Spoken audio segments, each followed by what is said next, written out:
Olá, boa noite, tudo bem? Gostaríamos aqui, inicialmente, de testar o áudio. Todos estão nos ouvindo bem? Tudo ok? Todos Sim. confirmam? Sim. Ok. Tudo Então tá, certinho. jóia. Estamos ao vivo aqui, agora para o sexto webinar do movimento Todos pela Construção. Queremos agradecer a você que está aqui conosco, mais uma vez, participando dessa iniciativa, desse movimento, que está fazendo uma revolução em todo o nosso meio técnico, meio acadêmico, com mais de 100 cursos online de 60 minutos, todos eles gratuitos para você. E hoje nós vamos para o sexto webinar, onde temos aqui ilustres convidados. Hoje traremos o tema especificamente sobre BIM. O BIM chegou para ficar. E agora? Quero apresentar aqui então os nossos convidados. Olá, tudo bem, Douglas? Como é que vai? Olá, Douglas tudo Meireles. bem? Tudo Tudo jóia, certo? Douglas? O Douglas, ele é engenheiro civil e ele hoje atua como responsável pela gestão e desenvolvimento do BIM na Saint-Gobain, produtos para construção para as marcas Brasilite, Placo, Weber e Quartzolite. Também temos aqui a presença do nosso amigo Caio Marim. Como é que vai, Caio? Tudo bem? Tudo jóia, boa tarde. Boa tarde, tudo bom?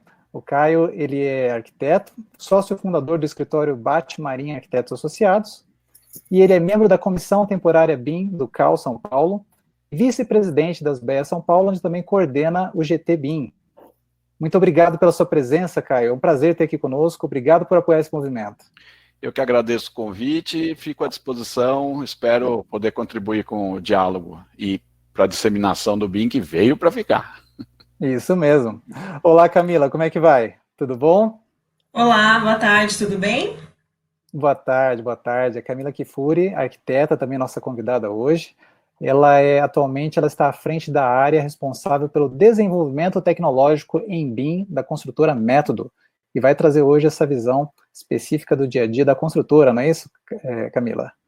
Isso mesmo, muito obrigada pelo convite e espero também poder contribuir um pouquinho com as nossas experiências de BIM lá na Método.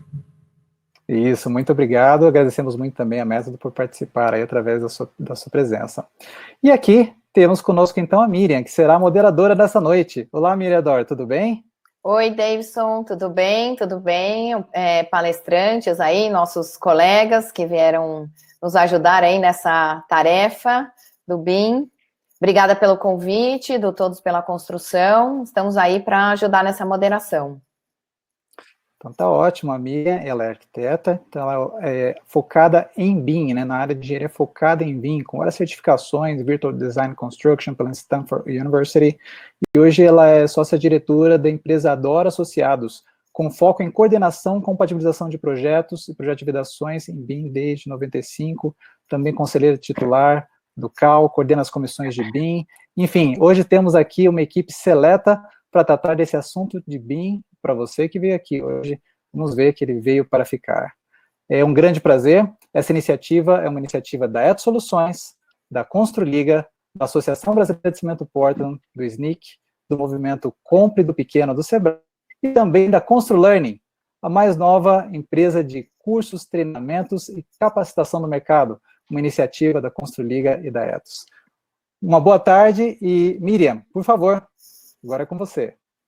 Obrigada, Davidson. Então, hoje nós estamos aqui para iniciar esse debate com 3 players aí que representam os setores aí do ciclo de vida de uma edificação. Então, temos o Caio aí representando a parte de projeto, a parte de arquitetura. A gente vai estimular ele um pouco para falar da digitalização dos escritórios, como é que toda essa movimento de digitalização da sociedade está permeando os nossos escritórios, está permeando a construção civil. O BIM, ele pressupõe ferramentas digitais para que ele possa ser feito. Então, obviamente, isso vai entrar nos nossos escritórios e a gente vai estimular o Caio aí a falar um pouco sobre esse processo. Falando de BIM, a gente fala desde o dia que a gente compra o terreno para construir qualquer objeto ativo que seja, até o dia que ele é demolido, ele é levado para a sustentabilidade, suas partes. Então, a gente passa também pelo processo de planejamento de obra, quantificação, orçamentação e execução. E para isso a gente tem aqui a Camila para falar dessa parte da execução e quais são os principais desafios e dificuldades que uma empresa construtora, que tem que receber modelos de terceiros, que tem que, às vezes, coordenar esses modelos, que tem que fazer um trabalho de pré-construção, como é que ela trabalha com o BIM e quais são esses principais aí desafios para receber essa quantidade de informações e a forma como ela recebe essa informação. Dentro do panorama, tanto do Caio quanto do Douglas, nós temos normas BIM já desenvolvidas, né? Do Caio, a gente tem a 19650, que é a Organização e Digitalização da Informação, talvez ele possa dar uma pincelada também, falar sobre isso. E, por fim, aí o Douglas, enfocando a parte muito importante, que é a parte dos produtos. Então, como é que a parte da indústria, como é que os produtos estão facilitando aí a entrada desde as informações no projeto, passando por essas informações durante a quantificação e construção, e depois evoluindo para o cuidado com ativo, que são os facilities, que são os cuidados que a gente vai ter após. Então, quebra um vidro, como é que eu faço para substituir esse vidro? Quebra uma esquadria, como é que eu faço para substituir essa esquadria ou cobertura? Então, como é que essas informações dos produtos podem passar serem úteis a um modelo BIM durante o ciclo de vida dele, ou seja, durante o ciclo, a fase de projeto, a fase de planejamento e execução de obra e a fase de pós-obra, que é a fase de manutenção dos ativos. Todo ativo precisa de manutenção, seja ele um carro, uma edificação, qualquer coisa. Então, e hoje a gente tem ainda, corroborando com isso, né, todas as informações, principalmente aí na questão do Douglas, do IoT, da internet das coisas, inteligência artificial, como é que todas essas questões digitais vêm aí para corroborar no nosso trabalho do BIM. Então, Davidson, a gente pode começar aí, vamos estimular o Caio aí, para ele falar um pouquinho para a gente sobre essa questão da digitalização e da introdução desses conceitos na fase de projeto no BIM. Bom, pegando aqui a palavra, pegando o gancho da Miriam, esse é um bate-bola que a gente vem tendo já há um bom tempo, alguns anos lá no GTBIM. Eu troco muita ideia com a Miriam sobre isso, né? O paradigma, não só com a Miriam, com todos os nossos colegas lá no GT, profissionais super qualificados, pioneiros no BIM, mas é muito importante essa chamada que a Miriam fez, ou seja, compreender o BIM dentro de um processo crescente de digitalização da nossa sociedade. Então, retomando lá um pouquinho, como é que começa isso, né? Digitalização da sociedade? Bom, começa com o advento do computador, obviamente. O CAD já era um processo de digitalização do trabalho na área de produção de projetos, na construção civil.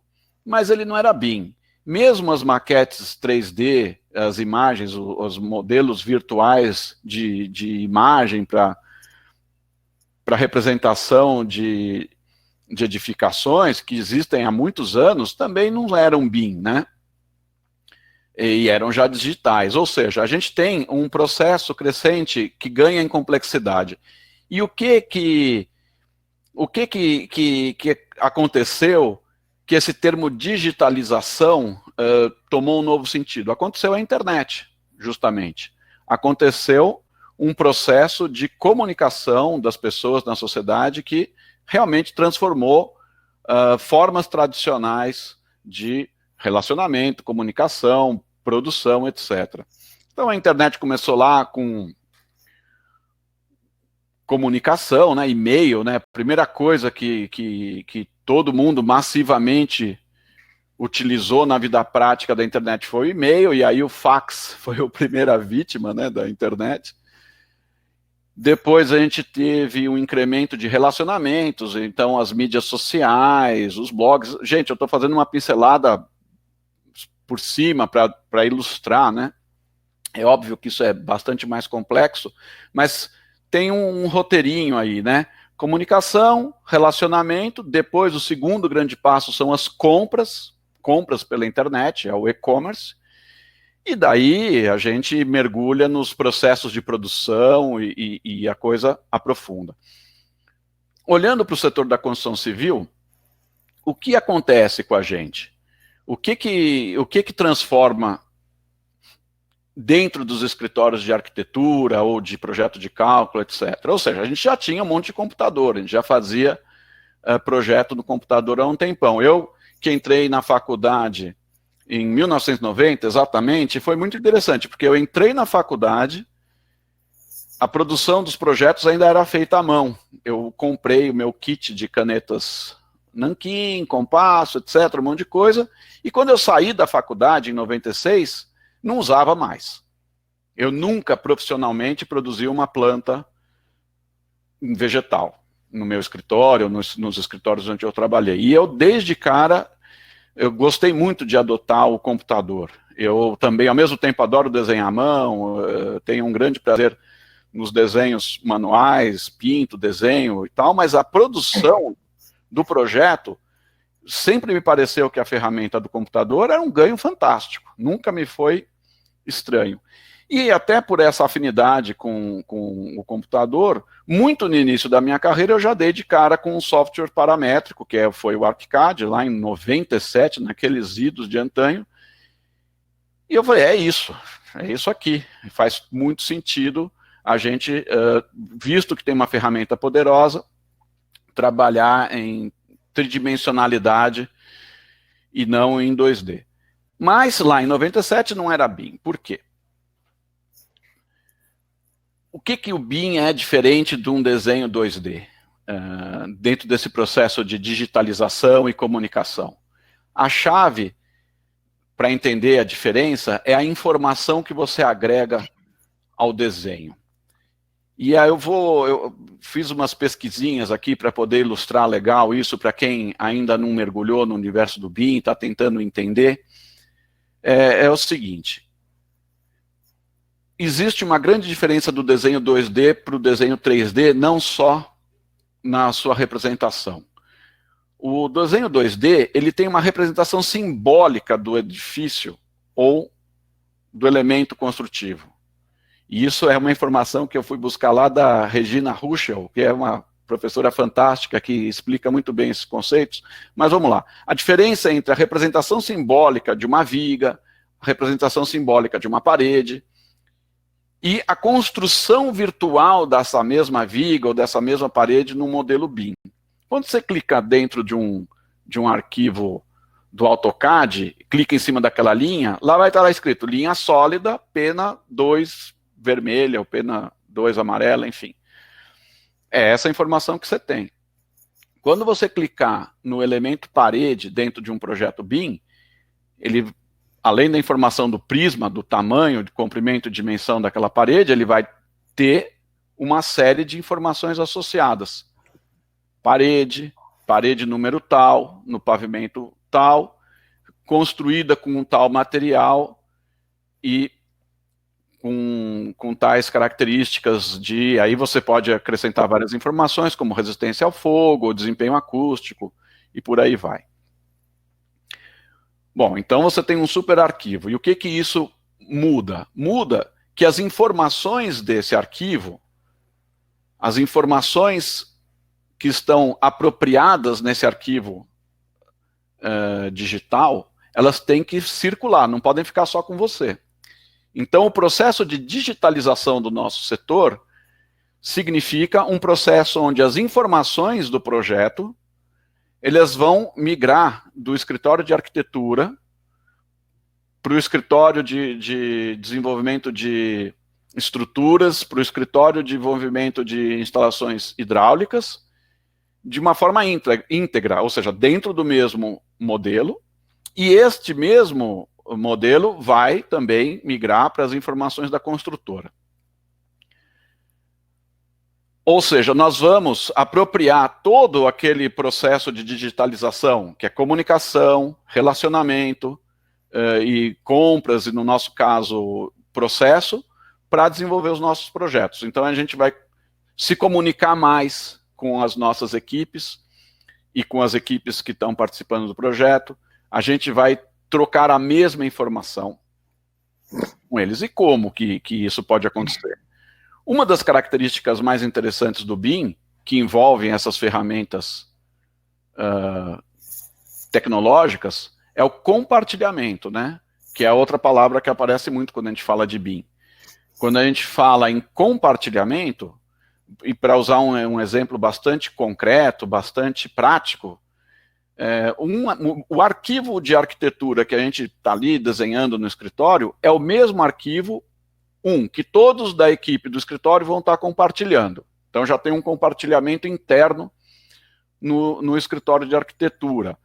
Ou seja, eu, como coordenador do projeto, eu vou entrar num arquivo onde vai ter pelo menos mais 2 arquitetos da equipe desenhando e desenvolvendo. Eu posso fazer comentários para a minha equipe dentro do próprio software de desenho. Então, os softwares de desenho de BIM, eles todos têm uma janelinha de comunicação, onde você manda mensagem, faz comentário, faz apontamentos, que vão rapidamente da minha sala direto para a tela do arquiteto da minha equipe. Então, esse é um processo de digitalização. Muitos escritórios imprimem em papel ainda o projeto, faz o caderno de projetos. Eu fiz por anos o caderno de projetos. No começo a gente fazia com a folha tamanho real, né, o A0, o escambau, ficava tudo dobrado, e a gente mal acessava, tinha dificuldades. Depois, com a facilidade da manipulação das impressoras e da impressão, a gente reduziu para cadernos A2. Toda vez que renovava uma fase, vinha comentário, a gente imprimia aquilo em A2. Agora, a gente tem os cadernos em PDF, e a gente anota direto sobre o PDF, eventualmente. E isso é um exemplo de digitalização. Esse PDF flui de um escritório para o outro. E eu estou falando ainda de um recurso que não é rigorosamente BIM, porque o certo é fazer as anotações direto dentro do modelo. Mas já são exemplos de digitalização. Hoje, o ideal é não termos a informação no papel por uma razão muito específica. A informação que estiver fora do sistema digital, ela não é acessível pelos outros membros da equipe. Então, ela é uma informação frágil. O processo de digitalização, nesse caso, significa colocar todas as informações referentes ao projeto dentro do processo digital, ou seja, dentro de um sistema de acessibilidade ampla. Tem um comentário de estrutura, todo mundo consegue ver aquele comentário. Tem um comentário de hidráulica, todo mundo consegue ver aquele comentário. Foi resolvido, todo mundo consegue acessar e ver esse comentário. Então,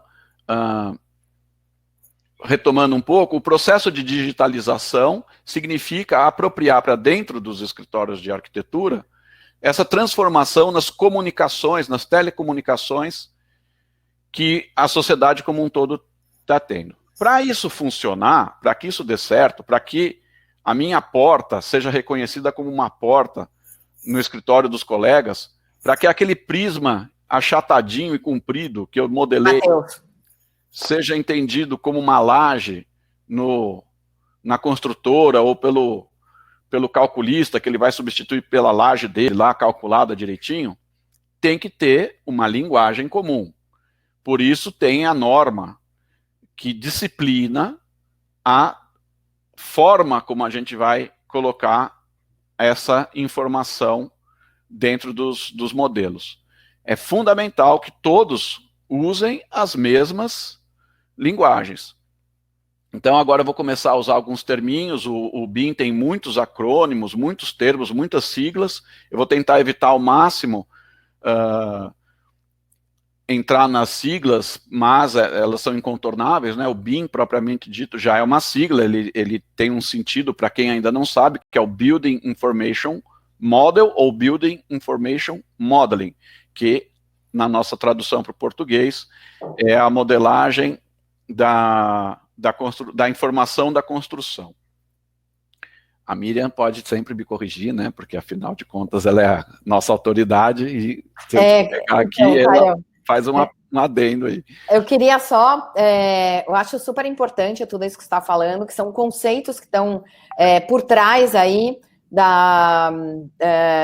do BIM dentro dos escritórios, do BIM dentro da fase do projeto, né, comunicação, compartilhamento dessas informações, isso que você nem falou a palavrinha AFC e tal, essas coisas, né? Evitei.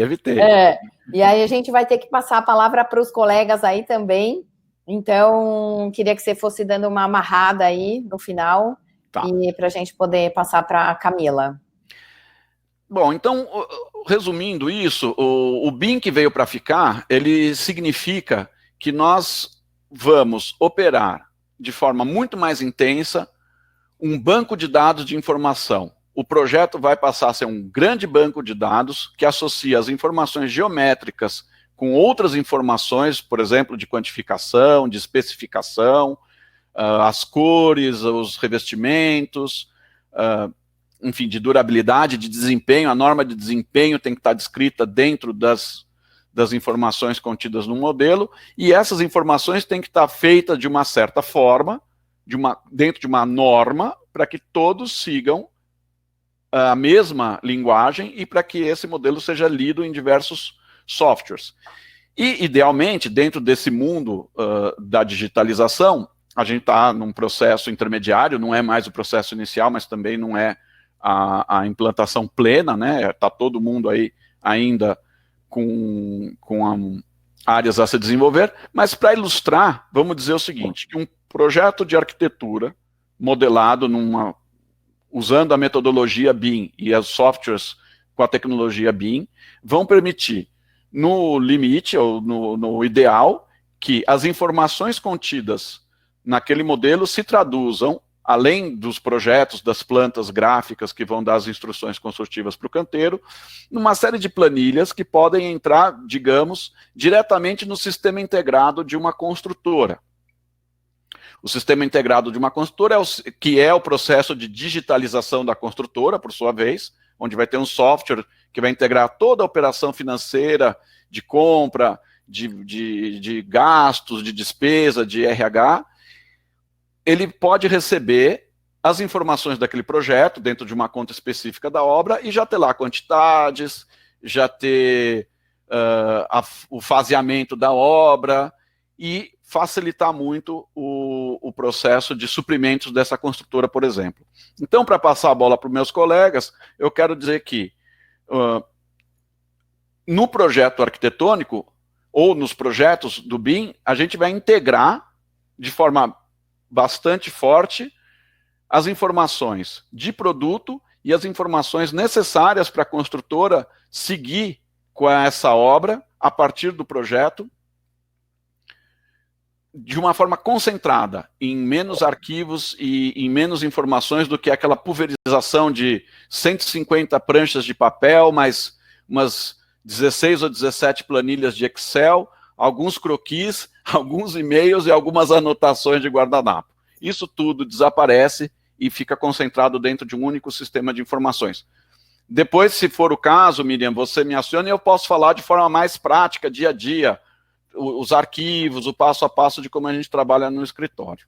Tá, eu acho que é super importante essa questão da informação, que é o I do BIM, né? Então, quando você falou informações, são informações geométricas e não geométricas. As informações, elas estão aderidas dentro do processo BIM, dentro do modelo. E como é que elas vão para dentro do modelo? Elas podem ser inseridas das mais diversas formas, inclusive através de anexos de outros softwares que são agregados uns aos outros, e é uma das coisas que move realmente o BIM. Então, eu queria fazer o link agora com a Camila, porque justamente um dos nossos gargalos aí é a questão da EAP dentro das construtoras, porque cada consultora tem o seu formato de EAP, estrutura analítica de projeto, e como é que vocês fazem para passar isso para os projetistas, e como é que vocês trabalham para poder ter um universo mais uniforme de informações e poder transitar nessas informações que vocês necessitam passar para a obra. Muito bom, Miriam. Eu vou até aproveitar um gancho de algumas coisas que o Caio falou e que eu ia até comentar, mas eu gosto muito dessa comparação que as pessoas fazem de CAD com Revit, né, com BIM, com ArchiCAD, com outros softwares, porque, na verdade, quando a gente fala que a prancheta passou para a parte de desenvolvimento em CAD, a gente está falando de um processo que é o mesmo processo. Ele só deixou de ser no papel e passou a ser no computador. Quando a gente fala de uma transição de desenvolvimento de projetos em 2D, que era o CAD, para a parte de desenvolvimento de projetos em BIM, a gente está falando de um processo completamente diferente, né, que aí envolve uma série de outros quesitos de informações e de padrões, etc. Quando a gente fala da questão de utilização de BIM na parte de construção, a gente tem uma série de desafios, né? Então, o seguinte, enfim, a Método trabalha com BIM há mais de 10 anos, que a gente vem investindo na tecnologia, e eu acho que um dos nossos principais desafios é justamente essa integração entre todos os sistemas e áreas. Então, a gente hoje participa do BIM, né, da utilização de BIM desde a etapa de orçamentos, então a EAP, que é a estrutura analítica do projeto, que a Miriam comentou, é toda a descrição do projeto que a gente tem vinculado ao orçamento, até a parte de coordenação de projetos, onde a gente tem toda a parte de análise de engenharia, ou a parte de compatibilização de projetos, e a própria coordenação, então, um exemplo que o Caio falou da quantidade de pranchas, etc., é claro que a coordenação de projetos em BIM é um pouco diferente, mas envolve uma série de documentos também. Até a parte de planejamento, então, a gente começa a fazer o vínculo de todas as etapas do planejamento com os elementos da construção. Então, a partir do momento que a gente tem os elementos modelados, a gente consegue fazer o vínculo com aquela atividade do cronograma. Até a parte de obra mesmo, da execução, né, de produção e etc., até a parte de assistência técnica, que hoje a gente insere as informações para operação e manutenção para concluir esse ciclo. Respondendo um pouquinho mais direto a pergunta que a Miriam fez, que é como é que a gente faz esse vínculo e tal, na verdade, esse é um dos nossos grandes desafios, que é juntar todas essas ferramentas. Então, quando eu falo sobre utilização de BIM para planejamento, utilização de BIM para modelagem, utilização de BIM para orçamento, a gente está falando de diversas ferramentas. A gente não está falando de uma ferramenta só. Então, ao contrário do que muitas pessoas acham que BIM é um software, na verdade, BIM é uma tecnologia que envolve diversos softwares de acordo com a sua utilização. Então, a integração de sistemas é um desafio ainda. O que a gente tenta fazer é rastrear ao máximo aquele elemento. Então, aquele elemento, ele tem uma identificação que a gente chama, por exemplo, de RG, e aí essa identificação, ela acontece no cronograma, ela acontece na EAP, ela acontece no sistema de qualidade, e ela acontece dentro do modelo no projeto. E através dessa identificação que a gente consegue fazer um vínculo entre esses sistemas e essas plataformas. O que é válido dizer é que, assim, ainda existe um certo retrabalho, vamos dizer assim, porque nem sempre a construtora participa da contratação dos projetistas. Então, vamos dizer assim, que são duas etapas. Uma etapa, que é quando a gente participa da contratação de projetistas, por exemplo, numa pré-construção, alguma coisa assim, onde a gente pode desenvolver os projetos e, junto com o nosso plano de execução BIM, como é que ele deve ser desenvolvido para que a gente consiga utilizar esses modelos na construção. Mas também tem quando os projetos já chegam modelados, desenvolvidos em BIM pelo cliente. E aí, nesse caso, existe, vamos dizer assim, um retrabalho, porque a gente precisa adaptar esses modelos recebidos que vieram do cliente, né, vieram já dos projetistas, ao nosso sistema de gestão, à nossa EAP, a forma de contratação. Então, eu acho que é um ponto muito importante nessa questão é a definição do plano de execução BIM. Então, a partir do momento em que a gente tem o plano de execução BIM, quando a gente vai contratar os projetistas, a gente consegue fazer essa contratação de acordo com a nossa necessidade. Então, de acordo com como é o nosso sistema de gestão, como é a nossa EAP, como é feito o nosso planejamento, e aí os elementos são modelados e são organizados, né, as informações que estão lá dentro são organizadas de acordo com a nossa necessidade. Quando isso não acontece, realmente a gente precisa fazer um ajuste, né, em alguns modelos, e aí é uma tratativa interna para poder fazer esses modelos serem viabilizados para o campo. E aí, quando a gente fala de utilização de modelos BIM na método, a gente fala desde a parte de levantamento de quantidades. Então, o que eu costumo dizer é, se você tem 2 pessoas fazendo um levantamento em 2D, inevitavelmente você vai ter quantidades diferentes dessas 2 pessoas. E quando você tem um modelo, independente de quantas pessoas extraem essa quantidade, todo mundo vai extrair a mesma quantidade que está lá no modelo. As análises de engenharia de valor, então a gente consegue fazer simulações de uma maneira muito mais prática, rápida e acurada. A parte de compatibilização de projetos, né, que é a identificação das interferências no modelo. Então, o que eu costumo dizer é que é muito mais barato errar no real do que no virtual. Então, a gente consegue fazer esse tipo de identificação antes, na etapa de projeto. A parte de planejamento, então, quando a gente consegue fazer simulações do plano de ataque, até identificação de alguns gaps, ou até mesmo análises de logística, de grua, enfim, esse tipo de coisa. A gente também usa algumas coisas sobre realidade virtual e aumentada no campo, então, de que forma que a gente consegue tirar o modelo só da etapa de projeto, né, da etapa de escritório, orçamento, planejamento, e levar isso para o campo, para o cara que está, de fato, executando, para a produção. Então, a gente tem trabalhado com realidade virtual e realidade aumentada, que é a mistura das 2 realidades. A parte de qualidade também, então, aquilo que eu comentei sobre a questão de cada elemento ter uma identificação, que a gente possa fazer um vínculo com os outros sistemas, da qualidade de forma semelhante, então a gente consegue ter uma rastreabilidade do que está sendo executado no campo, e vínculo com o sistema de qualidade através do modelo e visualização, e até a parte de operação e manutenção, que é quando a gente começa a colocar as informações, que nem a Miriam comentou sobre a questão do vidro que quebrou e etc., justamente a gente colocar as informações e os ativos durante a etapa de obra, para que o cliente consiga ter esse tipo de informação muito mais organizada, né?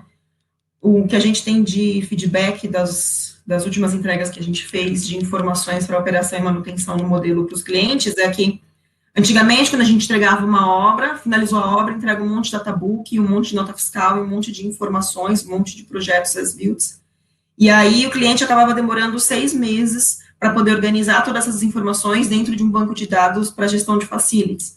E aí, depois de 6 meses, ele descobria que há 2 meses ele tinha que ter trocado o óleo de alguma bomba e ele não fez. Então, ele perdeu a garantia do equipamento. Então, o que a gente faz nesse processo, na verdade, a método ela não tem core business, nem é a parte de operação e manutenção, mas o que a gente faz nesse processo é justamente organizando as informações ao longo do processo da obra, ao longo da construção, para que essa transição seja de uma maneira muito mais objetiva, né, muito mais clara. Então, o cliente já recebe isso de muito mais organizado. E aí, só para fechar a questão da digitalização, quando a gente fala de digitalização da construção, eu acho que é inevitável falar que o BIM é a porta de entrada para tudo isso, né? Quando a gente fala sobre qualquer tecnologia da construção, então, quando a gente fala de impressão 3D, a gente está falando de vínculos com o modelo BIM. Quando a gente fala de nuvem de pontos, a gente está falando de vínculo com BIM, realidade aumentada, realidade virtual, a gente está falando tudo isso de vínculo através de modelos BIM, que é o que faz essa transição entre tecnologia e construção. E aí eu acho que acaba sendo uma grande porta de entrada. A grande diferença é que a organização dessas informações precisa estar muito bem estabelecida, porque caso contrário ele deixa de ser BIM e passa a ser somente um modelo 3D geométrico, né? É isso aí, Camila, é muito importante o que você falou em relação principalmente ao PEB, né, o Plano de Execução BIM.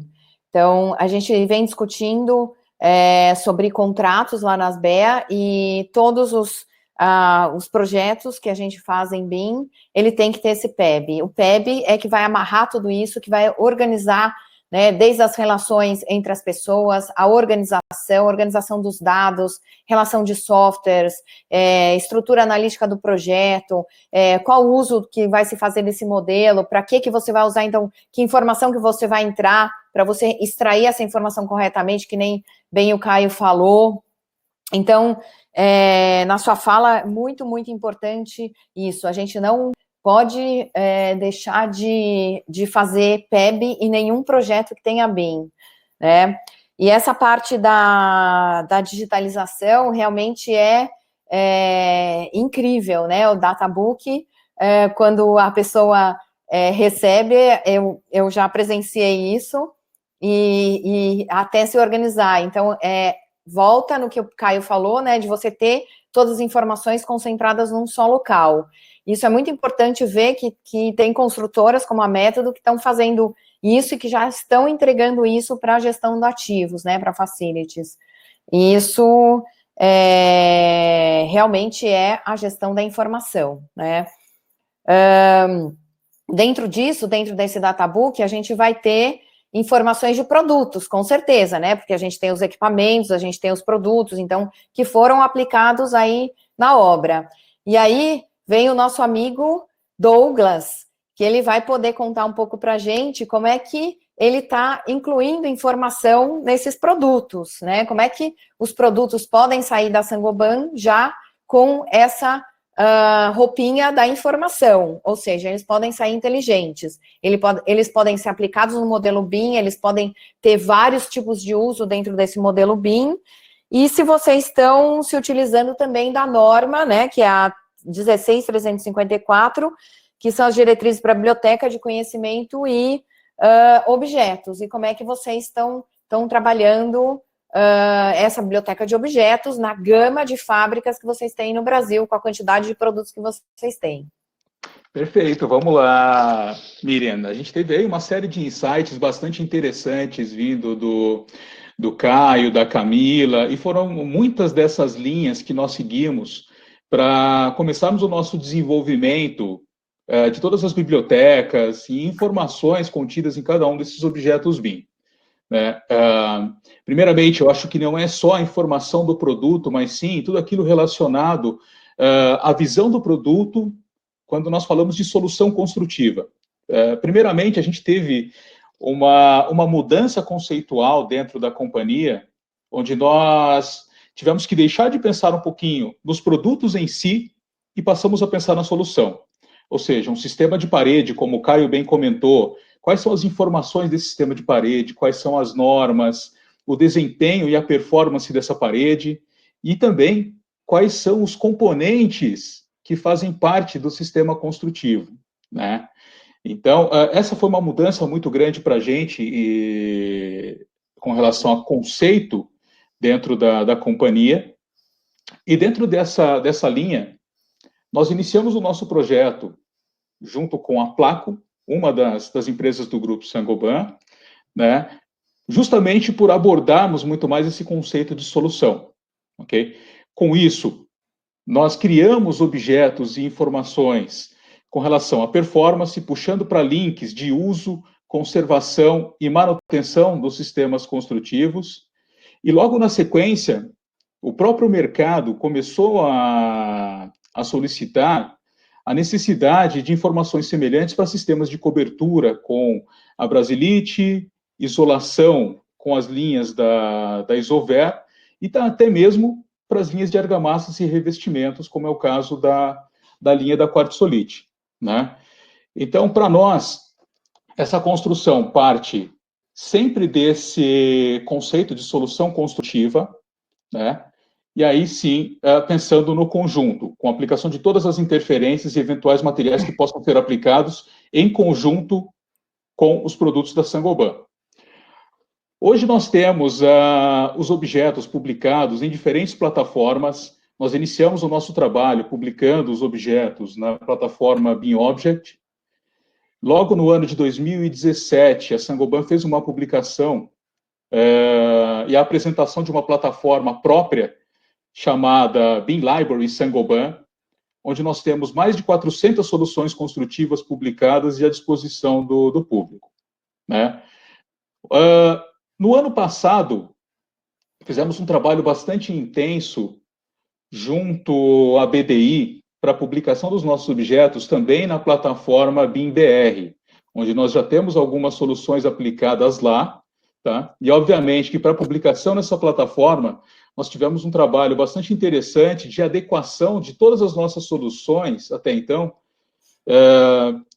para os requisitos das normas brasileiras, né? Porque antes disso, antes da publicação da plataforma BIM-BR, nós vínhamos seguindo uma série de requisitos, mas baseada em normas internacionais. E com a adequação e a publicação na plataforma BIM-BR, nós fizemos uma remodelagem, uma repaginação dos objetos que nós temos disponíveis e adequamos à norma brasileira.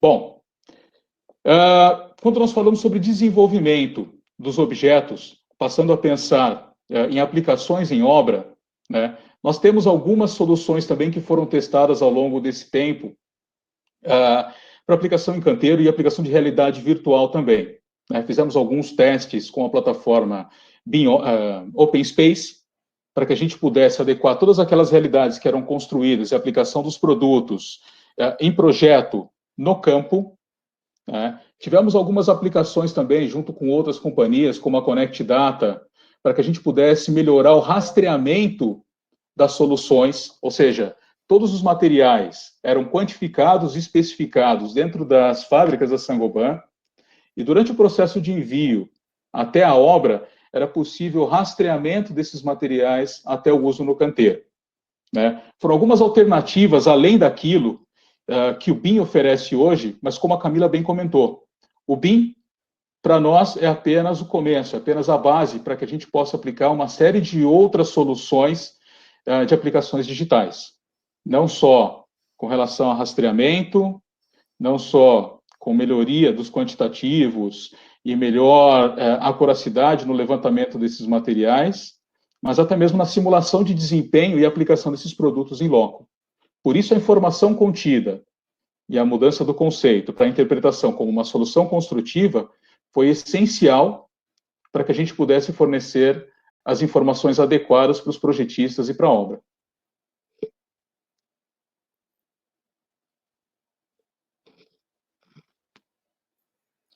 Douglas, muito bom esse fato de vocês estarem dentro de várias plataformas e terem os seus produtos aí podendo ser utilizados tanto na fase de projeto quanto na fase de obra, mas eu queria saber também como que vocês estão trabalhando com alguma inteligência aí dentro desses produtos, por exemplo, se eles estão linkados. Quando a Camila fala, a gente está entregando um databook em forma digital para o cliente, onde tem uma série de condições para fazer manutenção nos sistemas construtivos. Se tem um sistema construtivo que seja da Saint-Gobain, esse tipo de informação já pode ir dentro do databook dela, por exemplo?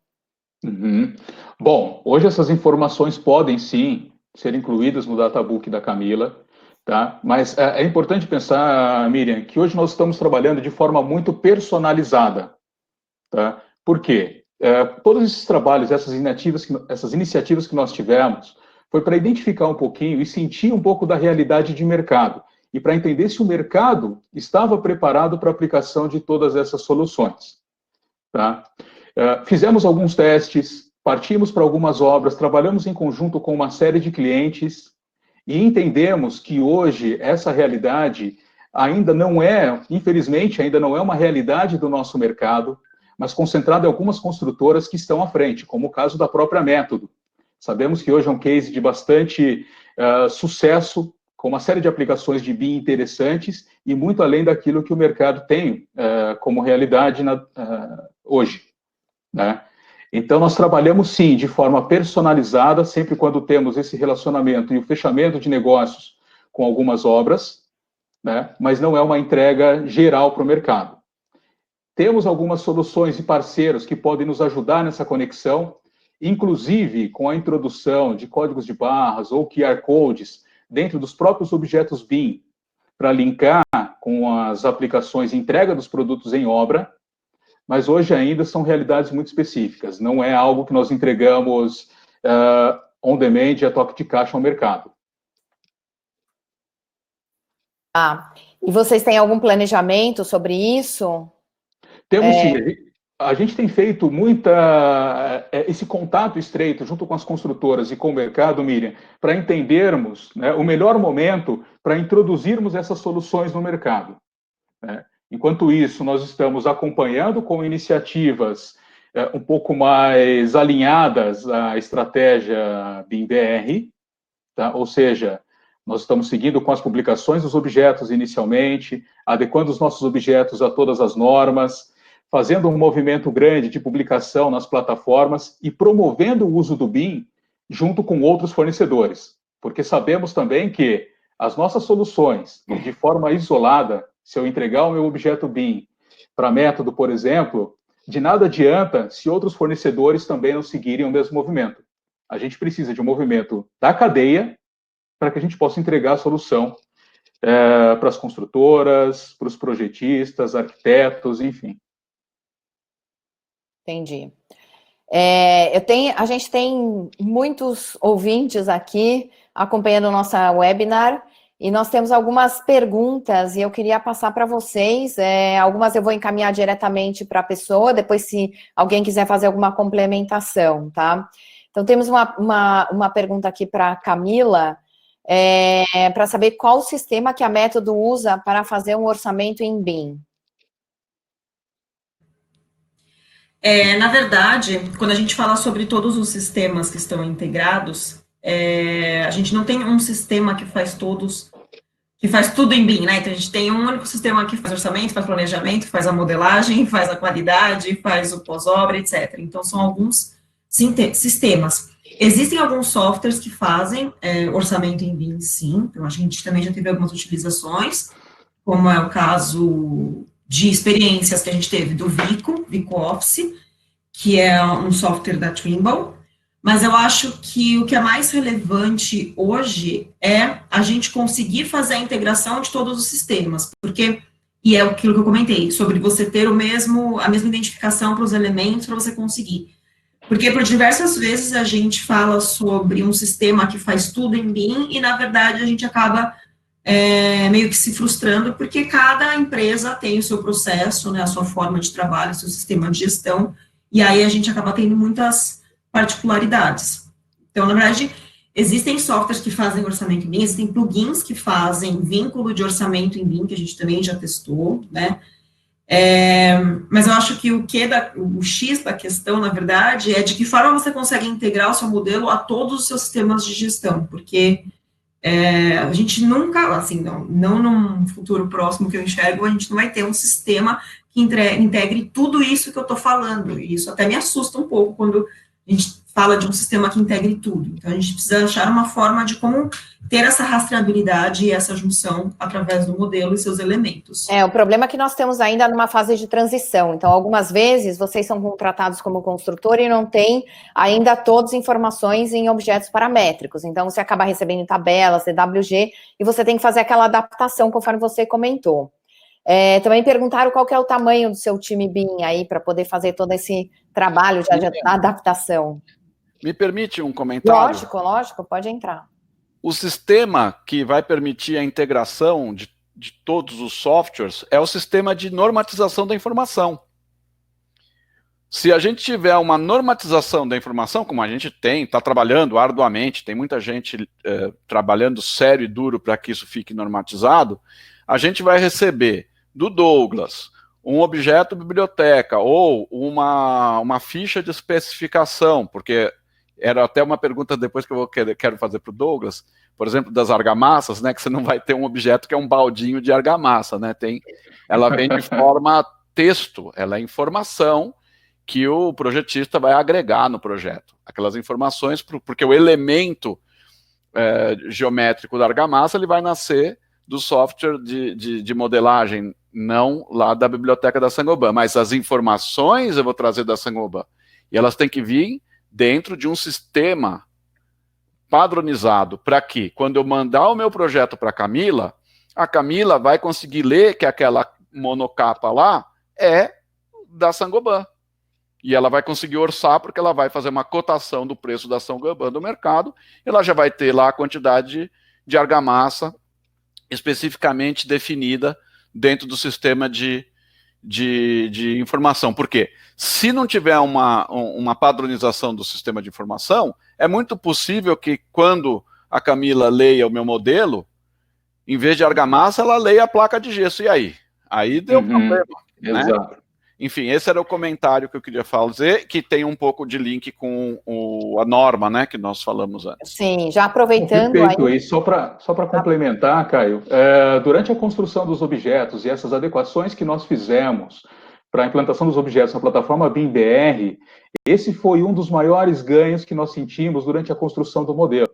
Foi uma linha única de modelagem da informação, a fim de garantir que ela seja interpretada independente do software, tá, de uma mesma forma. Né? A gente já começou a perceber isso durante as revisões dos objetos que nós fizemos para a implantação nessa nova plataforma. Sistema de classificação, né? Exatamente. O sistema de classificação é essencial para a gente poder garantir a informação do objeto. Já pegando aí o gancho da norma, querem saber quais são as normas NBR que regem o BIM. E aí houve aí uma confusão com a desempenho, não, né?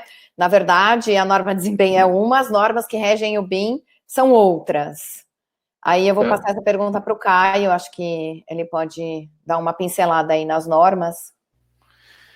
Eu posso te ajudar, se você não tiver. Me ajuda nos números, né? Porque talvez o número das normas eu não vou ter de cabeça, mas a gente tem uma norma central e muito importante, que é a norma de classificação.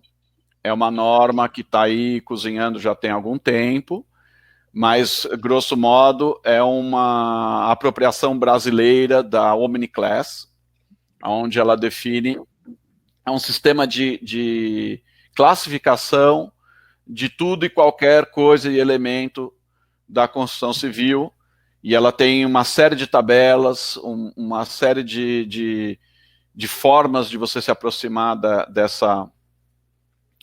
desse sistema de classificação, mas para ser breve aqui no nosso webinar, essa é a norma de classificação, e aí se você puder me lembrar o número da norma, Miriam, seria ótimo, mas ela tem as tabelas e as diversas tabelas de aplicação. O número dessa norma é 15.965, ela já tem as partes 1, 2, 3 e 7.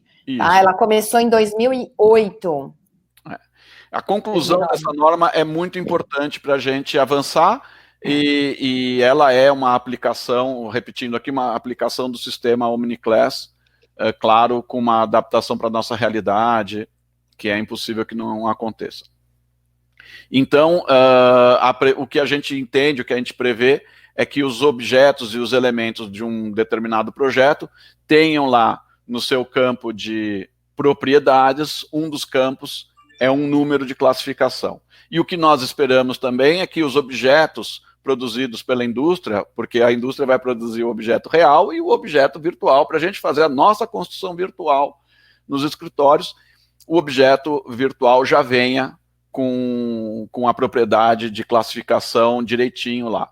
Essa classificação vai dar um indicativo para os sistemas de orçamento, por exemplo, para os sistemas de composição de custos que as construtoras vão usar posteriormente. E essa classificação ela vai permear vários softwares. Ela vai nascer no software que vai modelar o objeto lá na indústria, lá na Saint-Gobain, depois eu vou importar para o meu software, no meu escritório, que é um software de modelagem, de projeto de arquitetura, que vai ser exportado para um software de compatibilização que a Miriam vai usar, e ela vai fazer uma verificação, uma auditoria no meu modelo, verificando também com as demais especialidades, o que deu certo, o que não deu certo. Então, um termo que é muito conhecido, associado ao BIM, né, vamos falar, o Clash Detection, ele vai acontecer num software diferente, as interferências, e depois que estiver tudo redondinho, arrumado, esse modelo corrigido, porém com as informações, vai lá para a Camila usar nos diversos softwares de extração de quantidades, de suprimento, de composição da parede, etc. Outra norma muito importante é a norma de processo BIM, porque nós falamos aqui que o BIM não é uma tecnologia, são vários softwares, é um sistema, mas ele não é só uma tecnologia e um sistema de computação, ele obrigatoriamente tem uma metodologia associada a essa tecnologia. Por quê? Porque se a gente não tiver um método, nós não vamos conseguir colaborar. Então, o BIM, o que está no centro do BIM?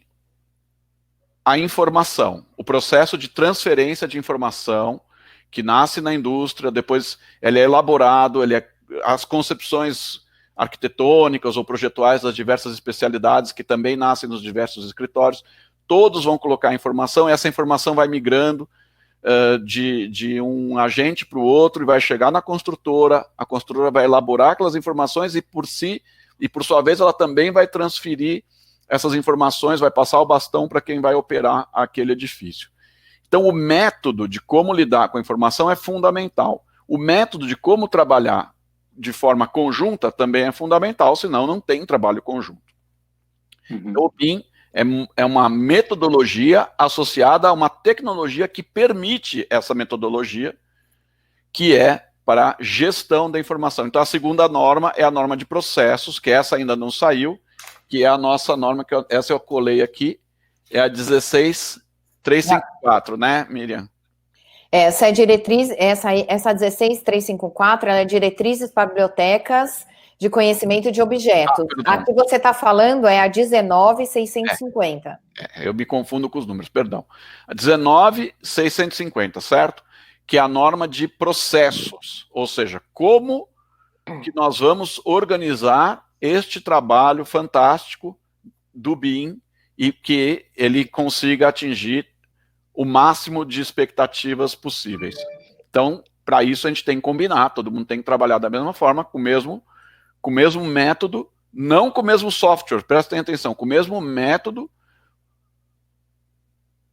e com o mesmo sistema processual, para que todo mundo se converse, para que a gente tenha uma fluidez, vamos dizer assim, na produção dos edifícios, dos ativos imobiliários no Brasil. Eu posso dar uma dica para o pessoal que está nos ouvindo aí, para dar um search no Google e procurar pelo...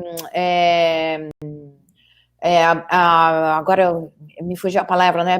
Biblioteca da BNT, Biblioteca Nacional.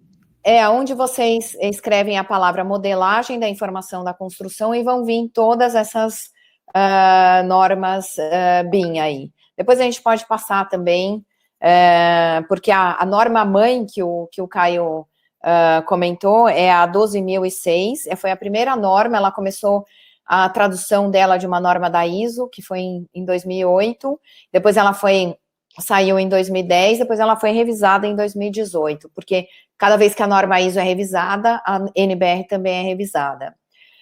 Eu tenho uma pergunta aqui para o Douglas, sobre como que a Saint-Gobain está lidando com a biblioteca de contínuos, como argamassas, por exemplo. Quando você tem uma argamassa, que é uma coisa contínua de colocação na fachada. Bom, hoje, como o Caio comentou, depende muito da aplicação, Miriam. Quando nós estamos tratando de argamassas para assentamento cerâmico ou argamassas que servem como base para alguns tipos de revestimento, o que importa nesse caso, nós trabalhamos a informação. Então, nós temos informações relacionadas a desempenho, temos diversos links dentro dos objetos com certificações, recomendações de uso, indicações de manutenção. Então, a base fica muito mais relacionada à informação. Tá? Não só de aplicação, certificações, mas também, eventualmente, até alguns vídeos dentro desse próprio objeto. Quando nós tratamos de produtos para revestimento, além das informações, nós adicionamos também uma modelagem gráfica um pouco mais elaborada, com cores, texturas, e um trabalho um pouco diferenciado. Então, cada produto dentro da linha da Saint-Gobain tem uma particularidade e um modelo diferente de construção, tá? De acordo com a necessidade daquela aplicação. Um exemplo, para o drywall, nós não temos uma necessidade tão grande de apresentarmos um modelo tão detalhado no ponto de vista de arquitetura e geometria, levando em consideração que a gente vai ter ainda a aplicação dos revestimentos. Para a cobertura, eu já preciso detalhar muito mais. Então, cada modelo construtivo de cada um dos produtos Saint-Gobain tem uma construção diferente, tá? Porém, carregado com informações que levem ao desempenho daquele produto. Tá, então você, às vezes você vai colocar informações que são não geométricas, porque dependendo do tipo de aplicação do produto também fica muito complicado você fazer um tipo de aplicação geométrica para aquele produto. Exatamente, ou muitas vezes dentro do projeto em si, tá, você não tem uma identidade visual tão forte daquele produto, como acontece numa argamassa, que vai servir como ponte de aderência para o revestimento. Tá? Então, nesse caso, a informação ela é muito mais importante e relevante do que a própria aparência do objeto.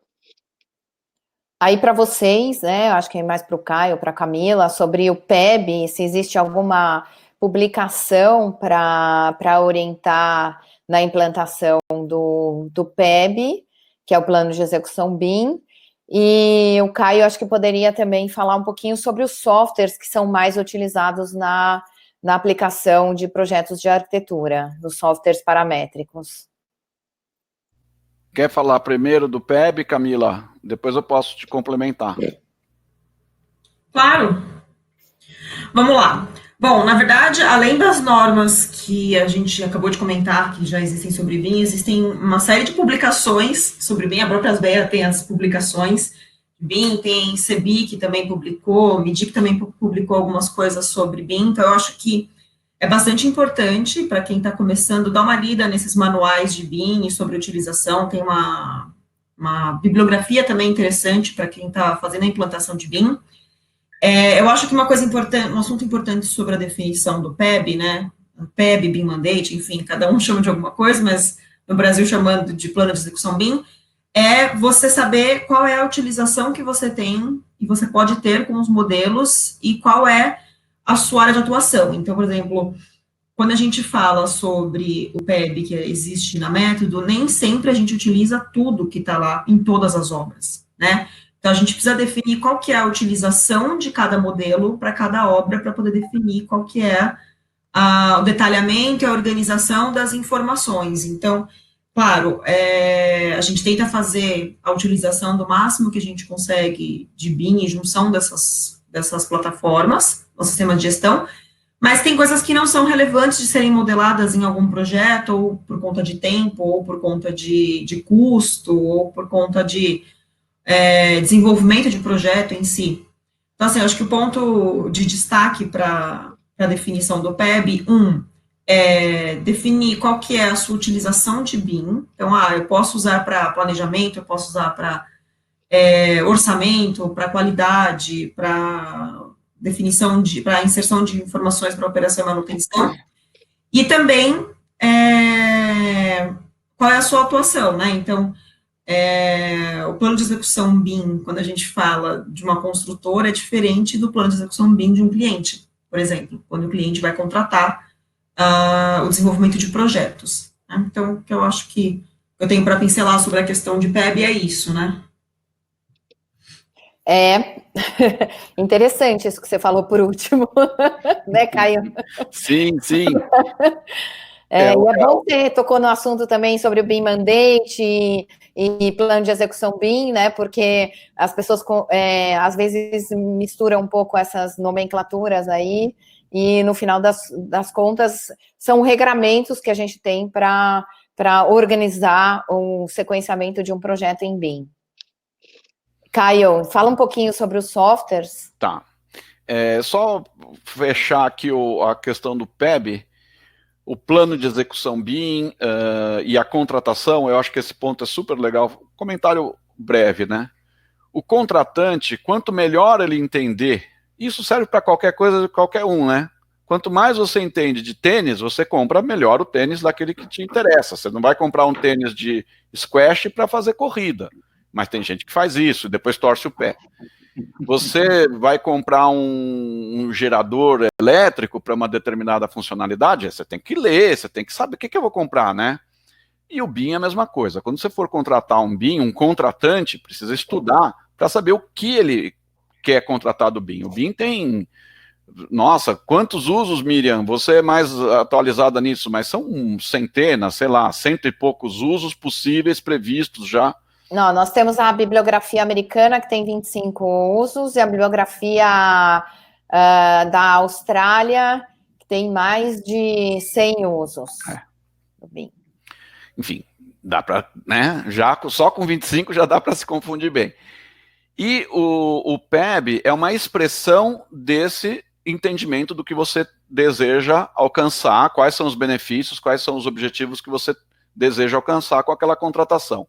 E sim, muitas vezes um contratante incorporador tem objetivos específicos que não são os mesmos da construtora contratada, e isso é previsto, dá para você ter uma previsão dentro de um contrato BIM que, após contratação por um incorporador, a construtora pode ter demandas específicas para o modelo BIM, e isso pode gerar um adendo, uma complementação contratual, e quanto antes melhor, dentro do processo de desenvolvimento do modelo, mais produtivo e menos retrabalho, menos custoso, evidentemente, mas é natural, é comum, não sei se natural, mas é comum que aconteça. Bom, agora falando de software, eu queria fazer uma primeira distinção, né?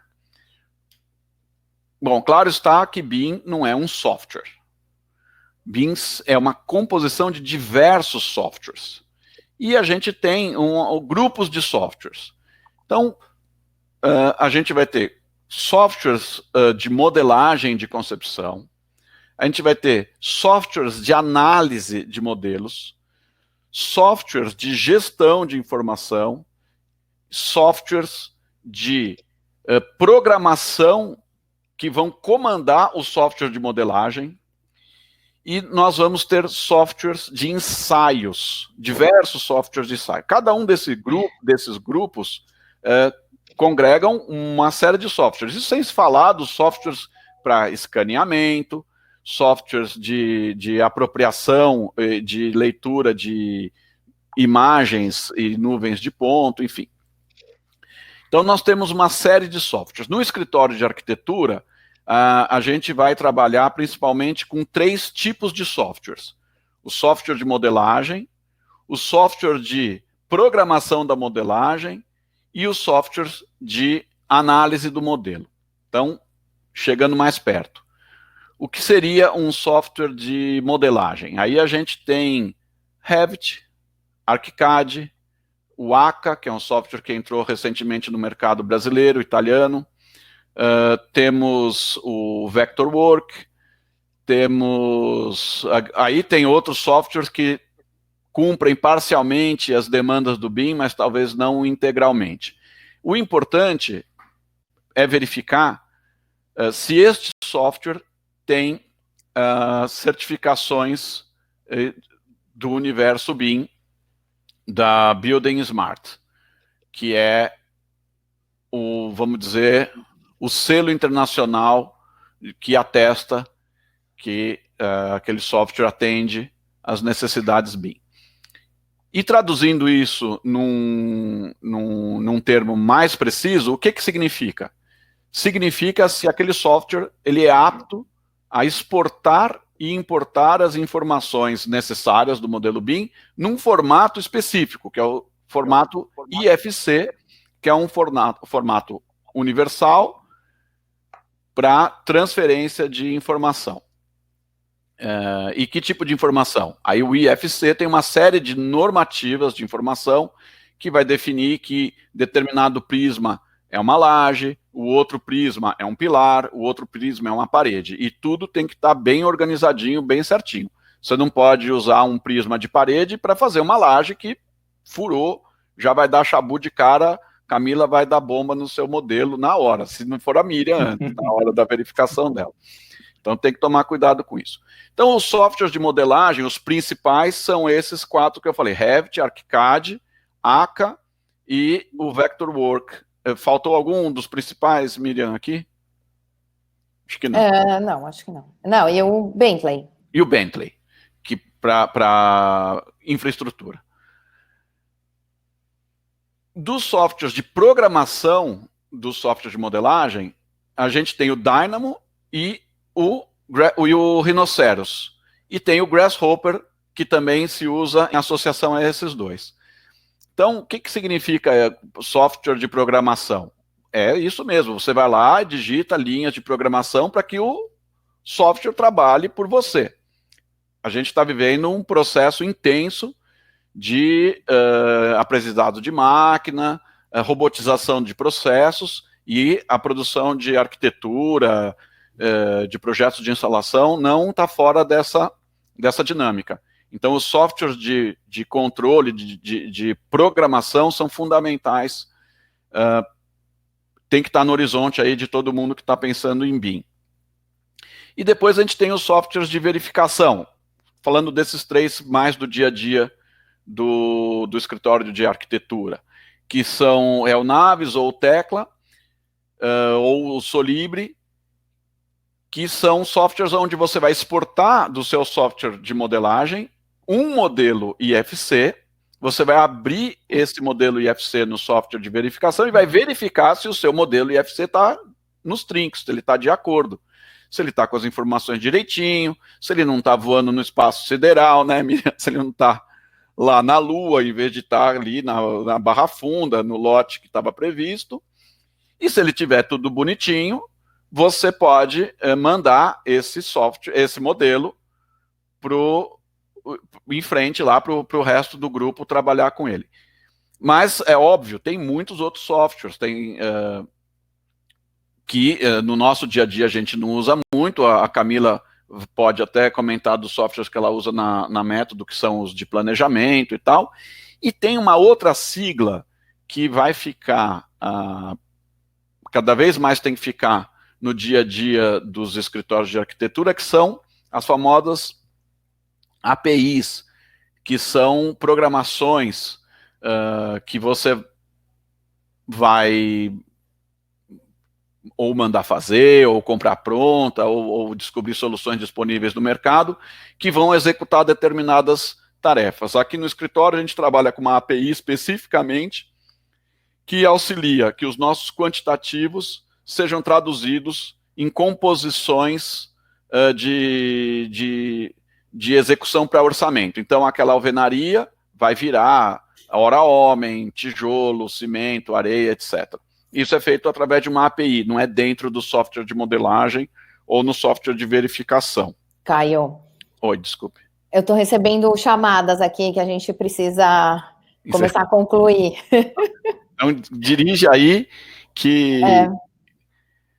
Então, eu acho que foi super bom esse apanhado que você fez aí dos softwares, esse sistema de classificação dos softwares, achei bem bacana, viu?